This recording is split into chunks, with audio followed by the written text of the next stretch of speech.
Hello दोस्तों, नमस्कार।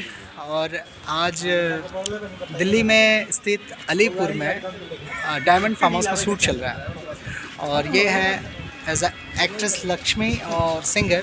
नमस्ते नमस्ते नमस्ते, कैसे हैं आप सब? और आई होप कि आप सब बहुत अच्छे होंगे। और आज देखिए हम लोग आए शूट पे। देखिए पीछे कितना ज़्यादा भीड़ है और एक फार्म हाउस में 3-4 शूट लगा पड़ा है, 3-4 डायरेक्टर प्रोड्यूसर का।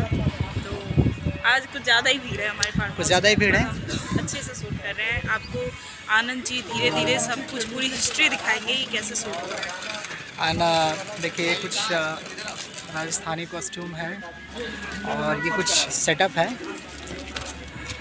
और रियलिटी देखा जाए तो यह है। मैं आप लोगों को पूरा व्यू दिखाऊंगा और कुछ ना कुछ लोगों से मिलवाता रहूँगा। तो जितने भी लोग हैं सभी लोग बने रहें, है ना। आगे तक बने रहें।